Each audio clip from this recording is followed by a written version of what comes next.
Si je vous dis Roumanie, est-ce que vous avez envie d'y aller? Même si vous m'invitez avec un voyage organisé, vous devez me donner de l'argent pour que j'y aille, vous voyez ce que je veux dire, quoi. Je sais même pas s'il y a des choses à visiter en Roumanie. C'est un pays qui fait partie de l'Union européenne? Je sais rien. Est-ce que vous pensez qu'il y a beaucoup de clichés sur la Roumanie? Ah non, je vais paraître raciste là. Mais bon, les Roms, ils viennent de quelque part, hein, ils viennent de Roumanie.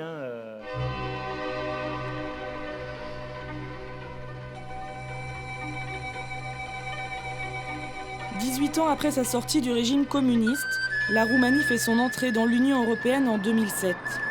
Pourtant, elle reste mal connue et on a le sentiment qu'elle est devenue la mal-aimée. Victime de nombreux clichés de la part de ses voisins européens, nous avons voulu la découvrir et rencontrer ses habitants.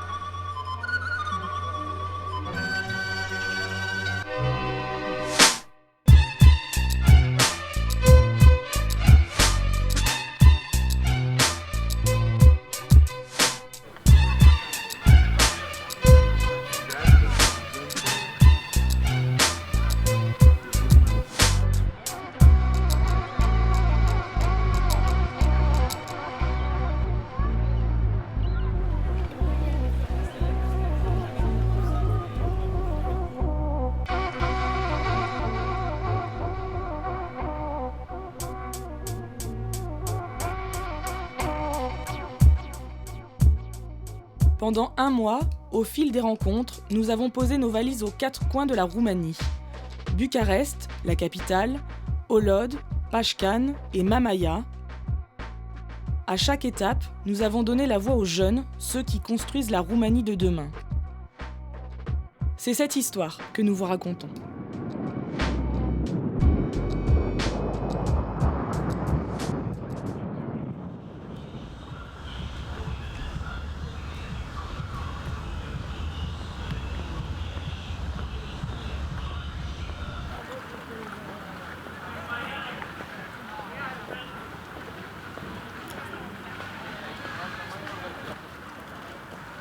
Numele meu este Dan, m-am născut în București, am 23 de ani și momentan trăiesc tot în București. Am studiat la Universitatea de Științe Agronomice și Medicină Veterinară. Aș fi vrut să aleg ceva cu caracter mai uman, cum ar fi sociologie sau filozofie, dar părinții mei mi-au propus să devin inginer ca să câștig bani. Oricum banii se fac mai greu în România și pe ramura umană ar fi fost mult mai greu pentru mine.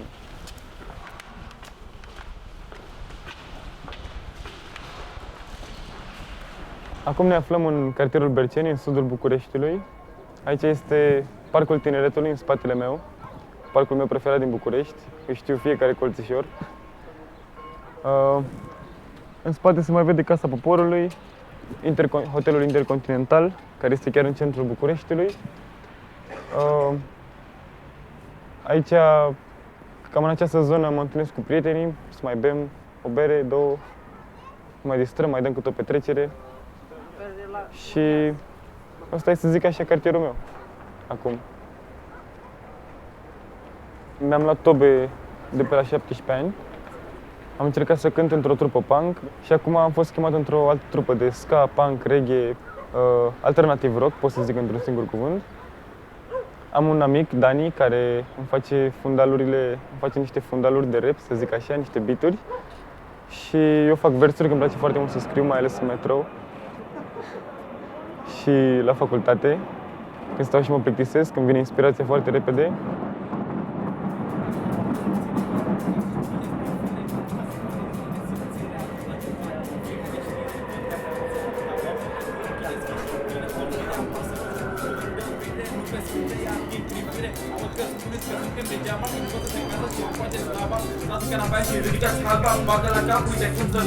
Noi suntem generația 90, tu ești trecutul, așa că poți să pleci. Tu te acum și te lăsăm să treci. Tu știi, părinte, de ce suntem reci?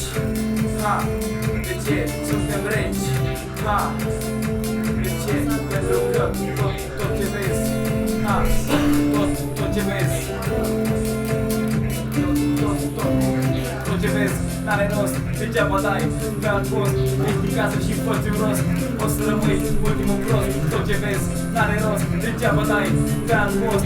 Ești din casă și fă-ți un rost, o să rămâi ultimul prost, ultimul prost, ultimul prost, ultimul prost, ultimul prost, ultimul prost, ha, ha, ultimul prost, ha, ha.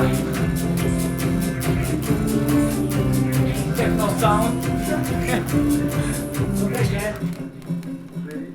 Exact, exact. Bate salata. Bine, mă. Asta a fost pentru prima oară când am cântat cu prietenii mei, Leo și Dani. Și le-am cântat cu cineva împreună, de obicei le cânt singur acasă. Chestia ciudată e că fiecare a cântat muzica lui, știi? Aha.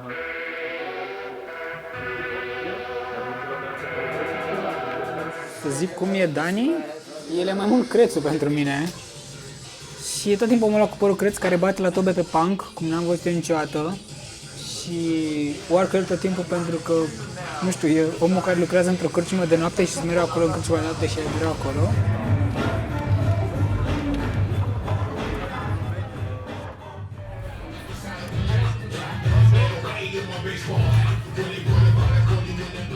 În momentul de față sunt ajutor de barman. Sper să ajung barman într-un club de noapte și sunt foarte fericit de salariul pe care l-am și de munca pe care o depun și de colegii pe care am mai ales. Lucrez cam 13 ore pe noapte, timp de 2 sau 3 zile pe săptămână și câștig undeva la 18 milioane. Asta ar însemna 300-400 de euro pe lună. Și consider că e un salariu destul de bun, care este peste media din România, care este de undeva la 8-9 milioane.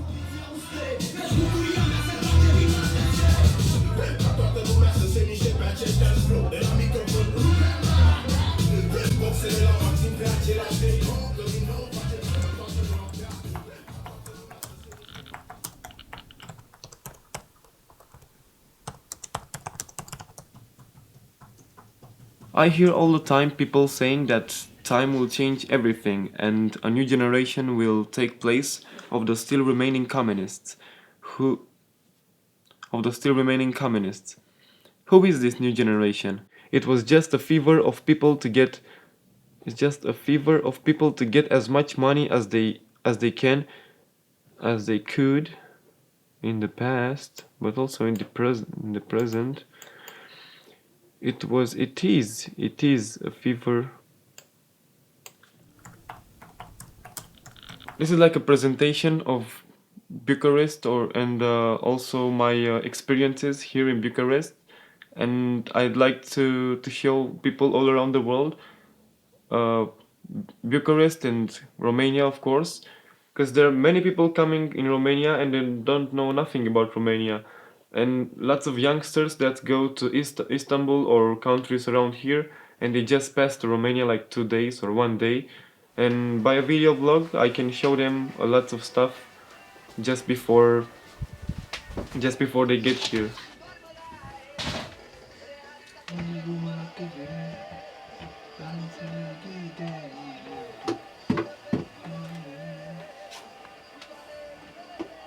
After the communism fell, when we became democratic, it's not like we started changing or anything.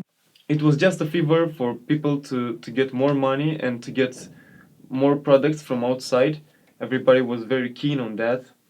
And this is what usually happens in capitalist countries. So this was our start in capitalism. I hear all the time people saying that time changes everything and the new generation will come and overtake these ex-communists that are still among us. So who is this new generation? Because I was born a few days after the communism fell in 1989, and I'm now 23 years old, and I don't feel that I've changed everything. You know, I just went to school, I've skateboarded a lot, I drank with punks in parks and in the streets.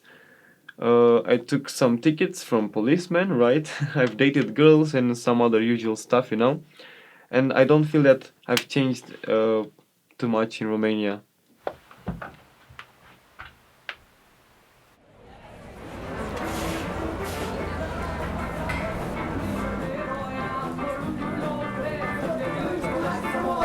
Stai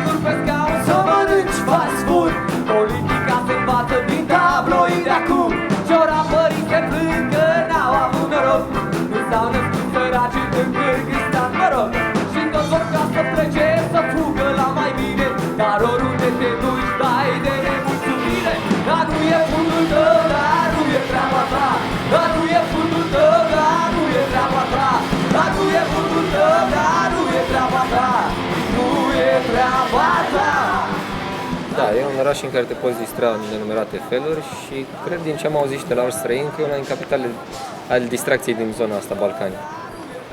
Are multe minusuri și multe... Da, și Parisul are minusurile lui, așa că nu e nevoie să... Aveți și noi arbitru. Da. Și dacă ne supărați, ne facem și tu refer.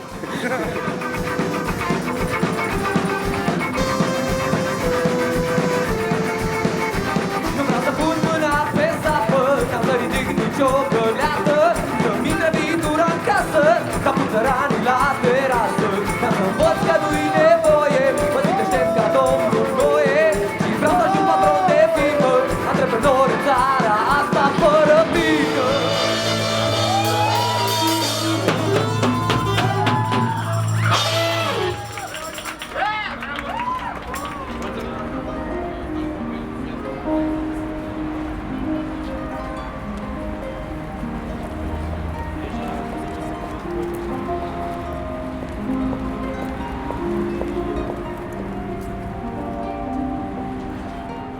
Mă simt european pentru că România e în Europa. Dinainte de a fi în Uniunea Europeană, a fost în Europa și va fi tot timpul.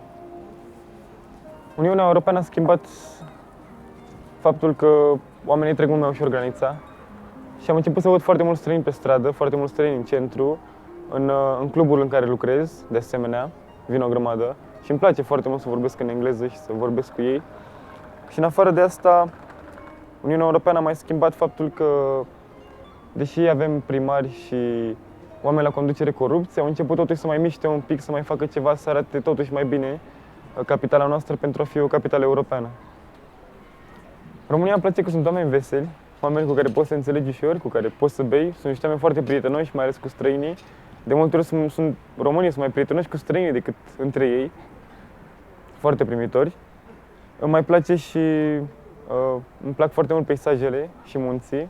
Avem o natură foarte frumoasă, o faună foarte frumoasă și asta îmi place foarte mult în provincie și mai ales faptul că oamenii în provincie sunt mult mai relaxați, mult mai, cum să zic, mai lejeri, vorbesc mai lent, nu se grăbesc așa ca noi. Aerul e mult mai curat. Când vii în București cu trenul, primul lucru care te izbește este presiunea atmosferică și mirosul Bucureștiului. Totul e foarte apăsat așa.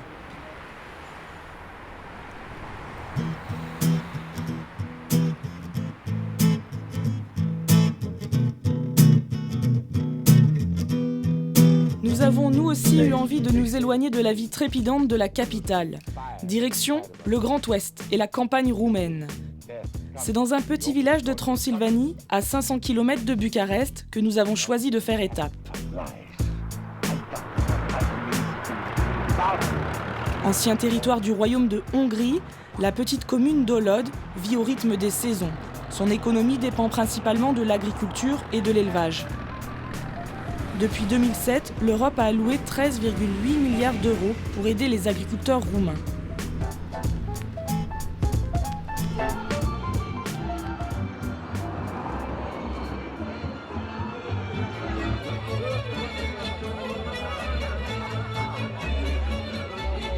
Mais finalement, arrivé à Olod, ce n'est pas le silence de la campagne attendu. Nous arrivons en plein milieu de la fête annuelle du village. Tous les habitants y sont présents et nous rencontrons le chef vétérinaire de la commune.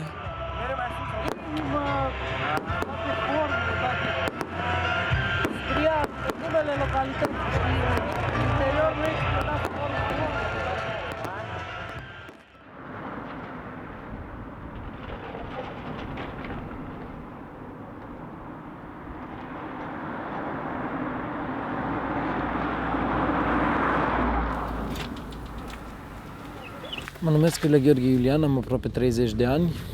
Sunt medic veterinar în comuna Holod, tatăl meu fiind medic veterinar la una dintre fermele Partidului Comunist și mama mea fiind inginer zootehnist.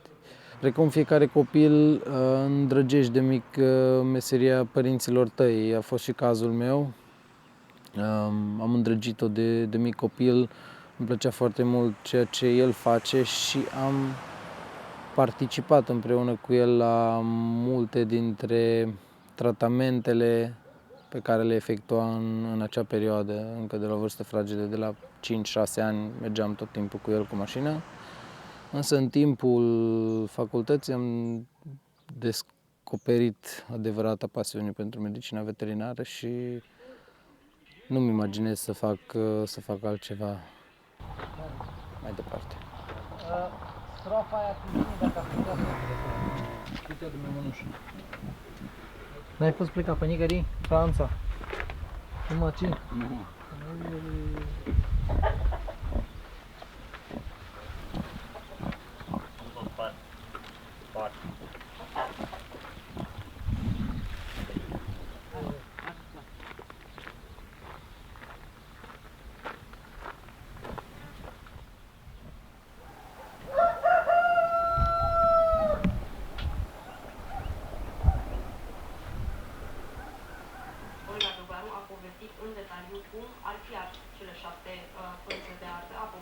After my father died, I've been living here with my mother because she's all alone. My sister is in Oradea and she doesn't have too much time to come and visit. So being so close to the place where I have the veterinary cabinet, it's very easy to travel 1.5 kilometers. So during the night, I stay here with my mother. I do see my future living and raising my children here, of course. I cannot imagine myself doing it anywhere else. If you ask me where I want to do it, where I would love to do it, it would be in Alaska, but this is the real life and it will happen here.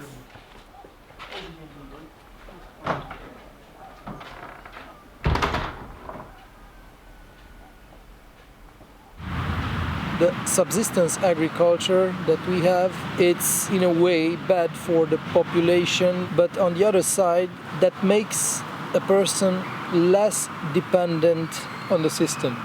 Whatever happens in this crazy world, I know for sure that this population will survive.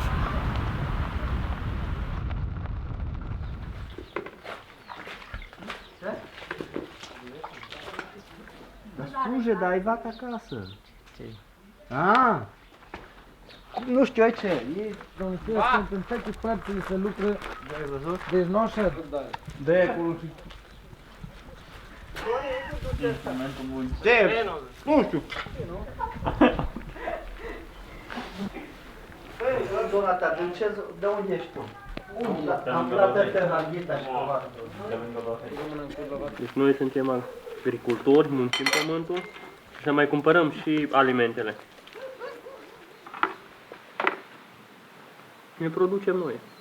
Deci nu e un preț sigur că acum când te apuci de semănat sameni și când recoltezi, deci nu știi de la început de la semnat că care va fi prețul. În Uniunea Europeană e mai dezvoltată, deci astea sunt toate puse la punct, părerea mea. În toate țările unde am umblat, am văzut că acolo agricultura este pusă la punct și într-adevăr îl ajută pe fermier, îl ajută pe fermier, îl ajută pe micul fermier, îl ajută foarte mult. Poate că ar schimba dacă n-ar fi ăștia tăți care sunt acolo, că tăți sunt numai pentru ei și pentru buzunarele lor. Arătă că au căși, că au cevili. Ar da seară un primar din București, nu știu ce sectorul, o spatra și-a făcut o casă de gândeai că-i mol. Unde au fost banii europei? Acolo s-au dus, la ei. Da. Uviță, mai avem noroc că mai vine de pe acolo italieni și ce știu care vine și mai încarcă. Avem noroc cu străinii că vine și niebiță ei. Că dacă n-ar veni străinii, n-am putea face un ban. Și credeți că e mai bine pentru viitorul lor să rămână aici și să muncească în continuare? Da. Mai. Oricum o zice... Cât mai bine în țara ta. Fie pâinea cât de rea, dar e mai bună în țara mea.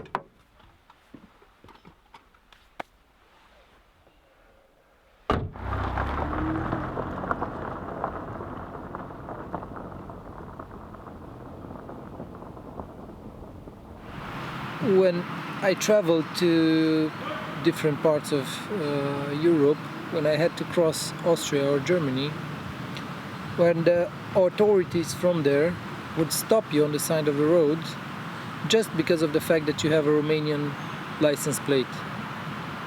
Doesn't matter if you did something or not, they will search you, yourself, the car and everything, just because of the fact that you are Romanian. I think we have potentially more benefits from being a part of European Union compared to the downsides or the negative facts, like the prejudice that the Roma people are, the Roms are giving us or bringing or forming for us in all the European Union. All are nomads and all cause the same troubles, more or less, and because of them, because their lack of education, these preconceived ideas about Romanian have grown and grown every day. I think we all would be happier if working together would be able to develop a plan that would civilize, educate, give them a fair chance of living a good life inside European Union.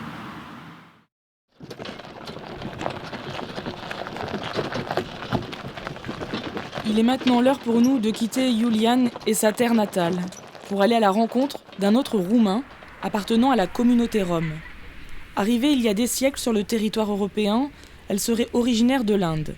Si aujourd'hui en Roumanie presque la totalité de cette population est sédentarisée, elle n'est pas pour autant acceptée par tous. La discrimination est encore une réalité. Notre voyage continue à l'autre bout du pays, cap sur l'est, vers le comté de Iași. Avant notre arrivée à Pașcani, nous entendons au loin quelques notes de musique. Un petit détour s'impose.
Bună ziua!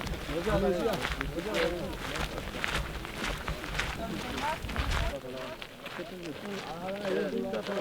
Cât îți vede? Milionul trebuie să fie. Nu fura pe tine. Ha? Și copac. Cât am? Mă numesc Stan Dragoș Florentin. Am 26 de ani. M-am născut în Pașcani, județul Iași. Aici suntem undeva la părinții mei și ne aflăm aici pentru că am venit să-i ajut la cules de mere. Părinții mei sunt romi lăieși, care se ocupau cu prelucrarea ferului vechi și ei nu erau nomazi. Înainte, pe vremuri, da, erau nomazi, se plimbau din localitate în localitate, dar eu, de când m-am născut, știu că bunicii mei și străbunicii au locuit undeva într-un sat din apropierea Pașcanei. Și erau Ferrari satului.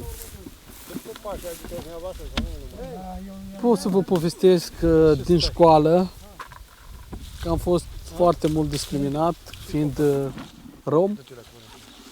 Profesorii se uitau altfel la tine, nu prea te băgau în seamă, te lăsa așa, stai tu acolo în bancă, lasă că nu-ți trebuie ție prea multă școală. Sunt mulți care pățesc chestia asta și sunt discriminați, li se deschid ușile foarte greu, indiferent că se duc la secretariat după o adeverință sau la primărie sau oriunde s-ar duce după ceva, le se deschid ușile foarte greu, chiar dacă este dreptul lor. Da, noi la început, eu și cu fratele meu, ne-am gândit să facem o trupă de dans care se numească Gypsy Eye. Dar văzând problemele care sunt la facultate, în școli, cu copiii de etnie romă în general, am vrut ca să le dăm o mână de ajutor. Și am înființat această asociație. Am făcut un proiect after school la școala din Cosmiești, care are aproape un an jumate de când lucrăm acolo. Și cred că îi ajută foarte mult pe ceilalți tineri romi și neromi să meargă mai departe și să supraviețuiască în școală.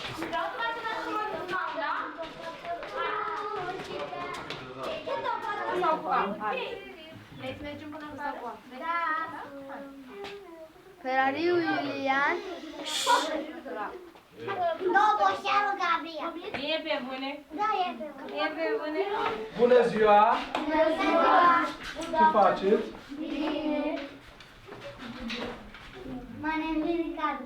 Ricardo, yes? My name is Catalin. Cătălin.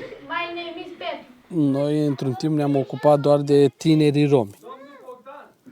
Dar la Cosmiești ne ocupăm de tinerii cu o situație financiară precară.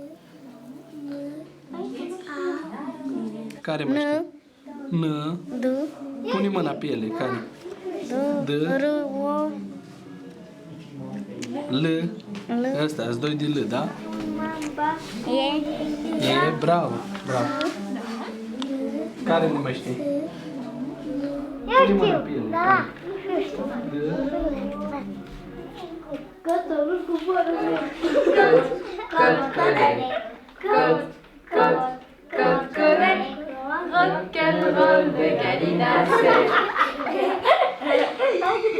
Mie îmi place să lucrez cu copiii pentru că ei sunt viitorul. Pentru că o să aibă școală, o să știe să facă ceva în viață, o să știe să bată la o ușă, să fie respectos și multe chestii.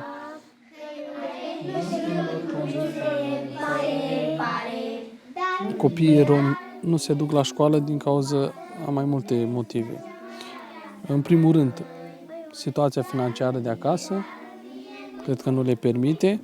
Dacă o să observați în timp că acei romi care au bani, copiii lor merg la școală. Și sunt văzuți altfel de profesori pentru că au bani, poate să facă un cadou, poate să, nu știu.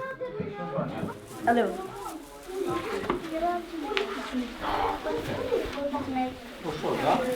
Deci mai devreme am făcut câteva cântecele cu copiii care o să le cânte la începutul anului școlar și acum o să le dăm să mănânce.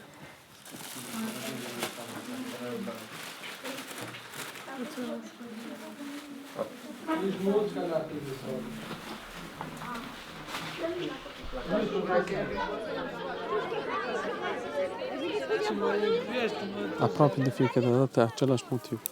Pentru că ei, dacă nu încearcă să meargă la școală, să învețe cât de cât, să aibă minime studii, este foarte dificil în viață pentru ei să-și găsească un job sau să facă ceva. Chiar și mulți dintre ei acum gândesc că plecăm în afară și acolo ne se dau banii pe tavă.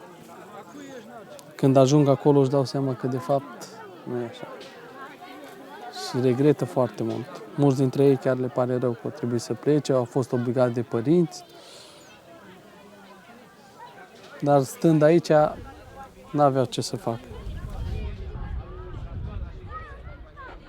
Mai există și marea problemă care, eu zic că pleacă undeva și din familie. Cred că și părinții pe de-o parte sunt vinovați, că nu influențează copiii să meargă la școală. Ei o să le zic ceva de genul, știe să numere, știe să scrie. Sau știe să numere, ce mai trebuie lui atâta școală. Nu-l fac primar. Noi mai avem un plan să continuăm, sper, din decembrie, că noi avem doar până în decembrie și sperăm să mai continuăm încă până la sfârșitul anului școlar. Cred că trebuie să mergem pe teren neapărat, să facem din nou o revitalizare, o explicare mai bună a activității. Că... Să înțeleagă toți exact. Da, și trebuie dat un impuls să vină spre școală din start, așa, să nu mai... Bun, vă mulțumesc și ne auzim cât mai curând.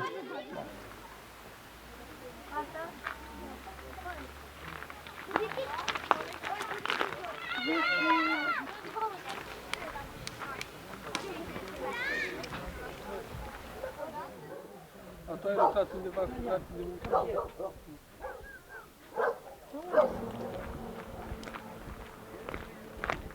Poți să vorbești, nu te doare gura, nu?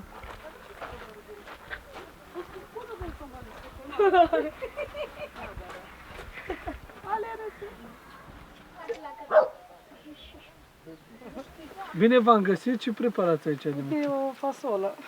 Nu e rău. Maria, nu a fost tot timpul să acum în gips? Lasă-le! Marș! Bobby! Bobby!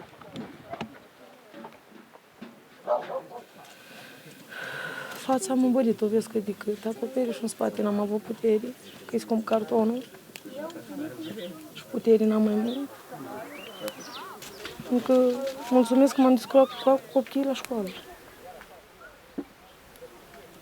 Am dat numai pe caiete, de la creion, acarioci, de celea, așa, acorele, pixuri, stilouri, cerneală, caiete, la 2 copii am mâncat 800.000. Numai caietele, gențele, 502 genți, hainele, așa cum sunt copiii mei, știi cum e? Atâta eu nu cumpărat. Da, las, măcar să poți să-i ții. În școală tu învață bine? Da, eu asta mă mândresc că învață, știi? Dacă n-ar învăța și n-ar ști nimic, dar n-aș mă mai omoră așa, vai dragă Doamne. Du-te mai scoați așa. Dar nu știu dacă pot să filmez, că n-am bec, n-am lumină. Eu ca să bătrânească, eu dacă nu o mențineam, era căzută de mult și eu dacă n-am putere de casă, cu lut, cu paie, cu petri, cu mai multe, am mai înstărit-o, că fiindcă n-am unde să o iau. De muncă nu, nicăierea nu, să fur, să stau legată. Și așa, cu 2 copii, și soțul și eu, cât mă vezi aici și acolo. Așa, zi de zi, noapte de noapte aici. Să vede condițiile acum, mai este acoperit. Normal că nu toți romii sunt săraci. În România, dacă te duci la o anumită categorie de oameni și întrebi cum sunt romii, o să zică, cum au văzut ei în alte părți, sunt foarte bogați, au de toate, au dismai casa, au cele mai tari mașini, mult aur, pe când oamenii care într-adevăr au trăit alături de romi care sunt și săraci, o să zică, majoritatea sunt la un nivel scăzut, adică o clasă socială mai joasă.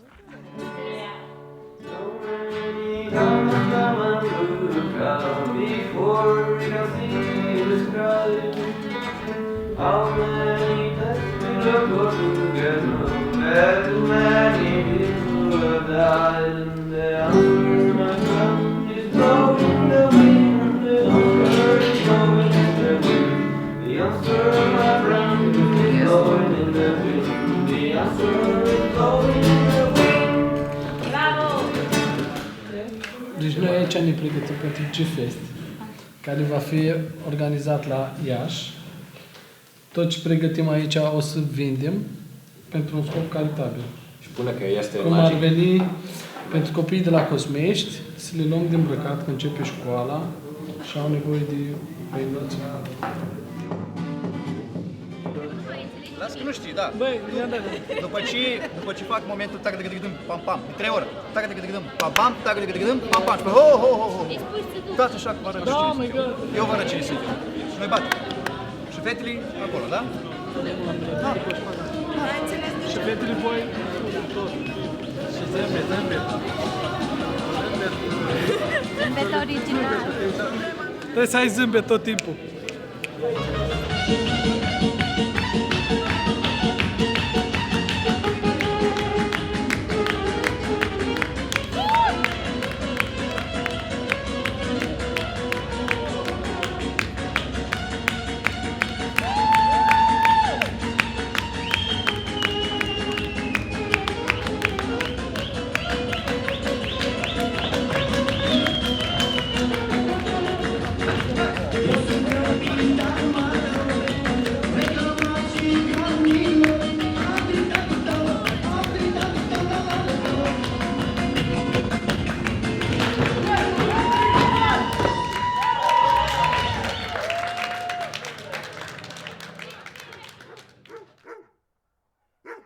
Deci deja au început căsătoriile mixte între români și țigani. Și cred că mai târziu o să fie ceva normal, nu o să mai fie așa multă discriminare între români și țigani, pentru că o să fie uniți. Together. Forever. Am considerat că sunt mândru de ceea ce m-am născut și niciodată n-am regretat chestia asta pentru că sunt rom. Chiar mi-a plăcut, mai ales când merg în comunitatea romă și stau de vorbă cu ei. Ei sunt foarte apropiați unii de ceilalți și la necaz tot timpul se susțin unul pe ceilalți. Și cred că asta mi-a plăcut foarte mult, că sunt uniți, că sunt unul pentru ceilalți. Nu știu, eu mă simt rom în primul rând, că asta sunt, apoi român, că am trăit aici în România, și apoi european, pentru că am intrat în Uniunea Europeană, cu sau fără acordul tuturor cetățenilor. Dar suntem intrați în Uniunea Europeană.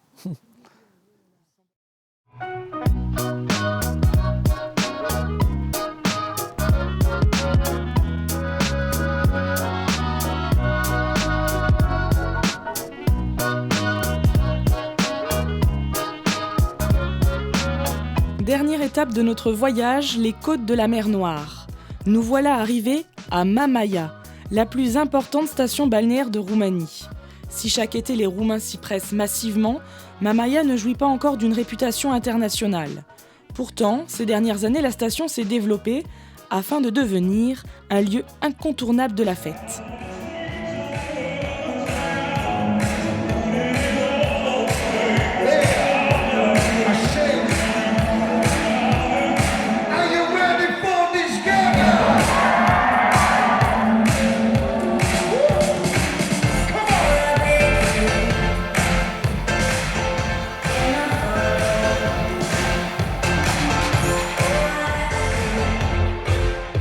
Eu locuiesc în Londra original și am venit acum aici în vacanță și am trăit și în Australia pentru jumătate de an.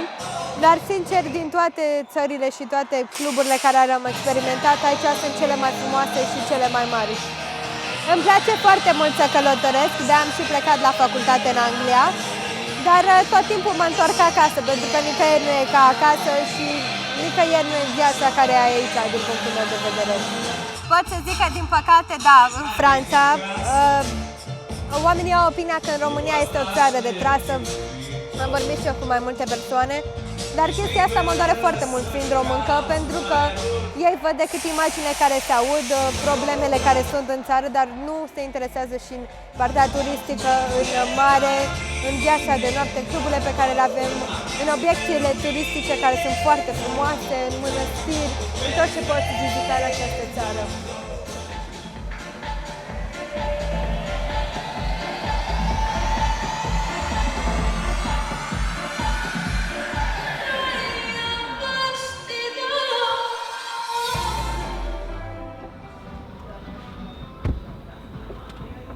Noi suntem Ana și Ilinca, suntem două surori. Eu am 20 de ani, ea are 16 ani, eu sunt studentă în Londra la business, iar ea este la școala franceză în clasa a 10-a. Am venit aici pentru un weekend împreună, că eu am venit în vacanță de acolo să-mi văd familia și am spus să mergem împreună așa ca între surori la mare, să ne distrăm și de viață. Și să ne relaxăm puțin, da. Da, am zis să profităm de ultimul weekend de sezon. Eu stau în altă țară și n-am apucat până acum, așa că am zis să vin și eu aici totuși. Da, și bine, acum e păcat pentru că e foarte gol peste tot, pentru că e sfârșitul de sezon și toată lumea a plecat. Deja localurile se închid. Da, marea e la fel de frumoasă. Da, marea e tot timpul frumoasă. Mama este cea mai populară stațiune la mare, oricum, deci e cea mai aglomerată. În Mamaia s-au deschis cele mai multe cluburi cu nume mari, Leo Gaga, Fratelli, Ego.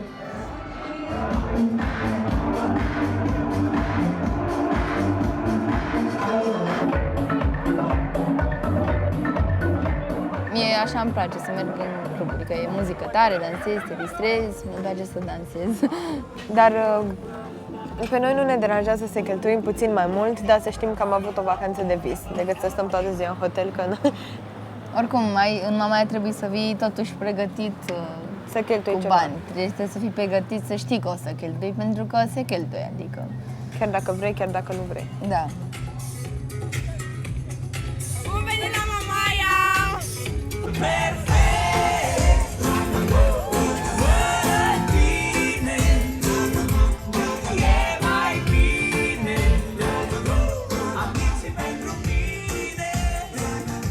Este o viață mult mai, cum să zicem,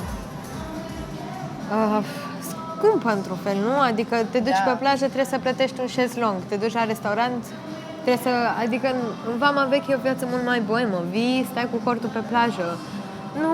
Nu sunt chestiile astea de vițe, într-un fel, acolo e totul E o viață liber. mai simplă, dacă ești un om simplu, preferi să mergi în Vama Veche. Nu neapărat, poți să, nu știu, zic că acolo este... nu știu, mult mai... Nu sunt la aceleași idei, știi? Vin la mare, stau la hotel, mă duc la piscină. Acolo e totul mult mai free, așa. Da. Nu?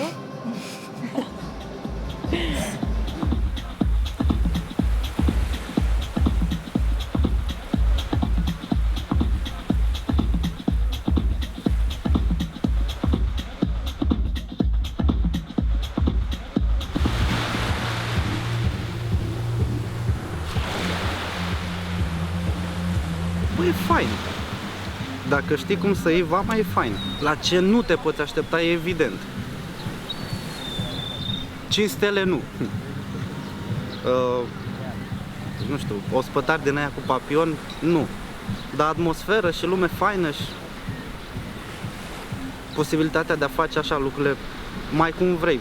Într-un mod civilizat de preferat, dar mai cum vrei, așa. Poți să stai cum stăm noi.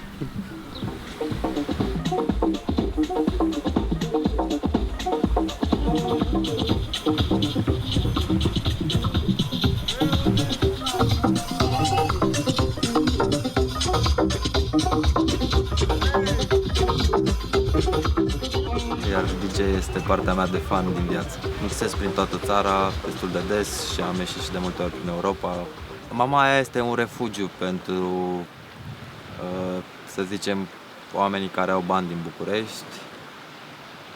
În Mamaia mă simt ca entertainer, aici mă simt ca artist. Eu am simțit un pic mâna din umbra comunismului. Am simțit eliberarea de după 90, când vreau mai mult și tot ce s-a întâmplat după Revoluție cu televiziunea prin cablu și automat am fost atras de tot ce înseamnă internațional, cam majoritatea dintre tinerii din perioada aia și acum doar expun cultura mea pop în modul meu.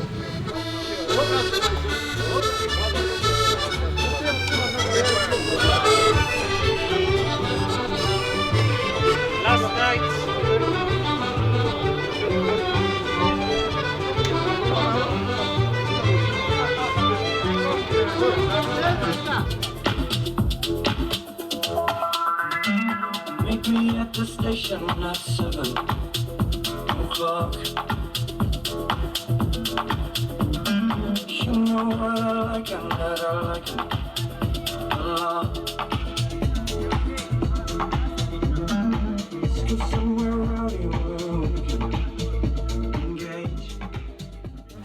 Mai știi ce asta? Nu, stai să mergem la pasticcerie și să luăm așa un dolce de la bun.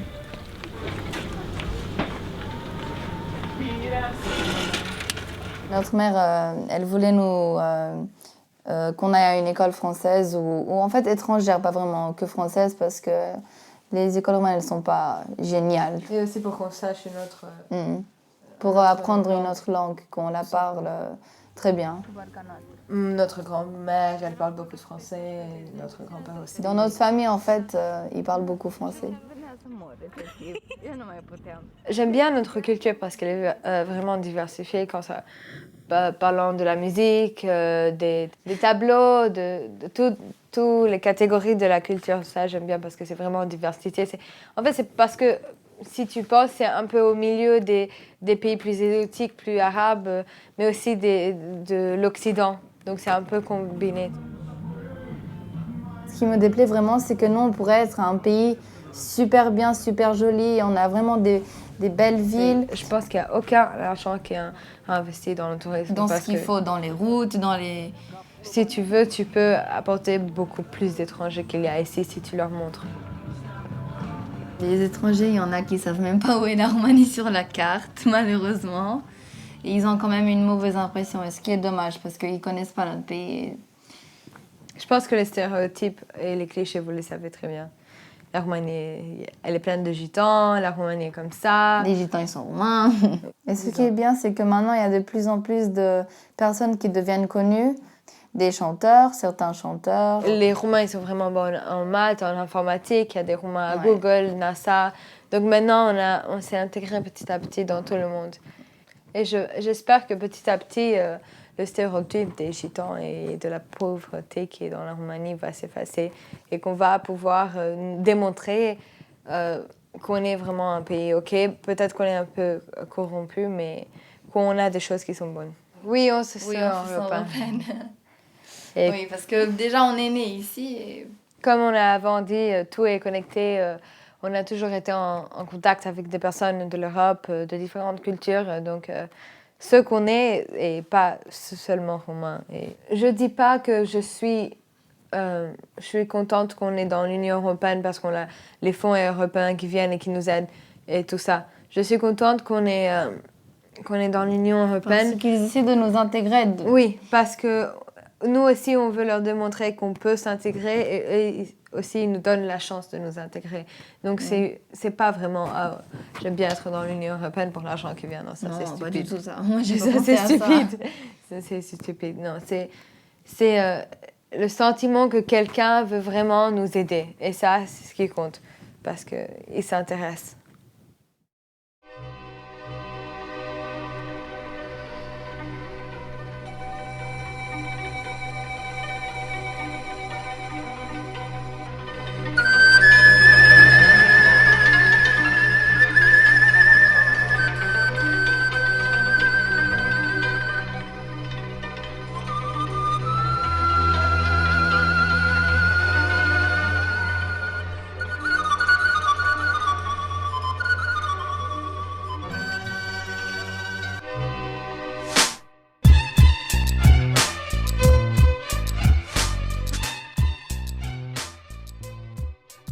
Conscients des clichés qui existent sur leur pays, tous les Roumains que nous avons rencontrés ont accueilli notre projet avec enthousiasme.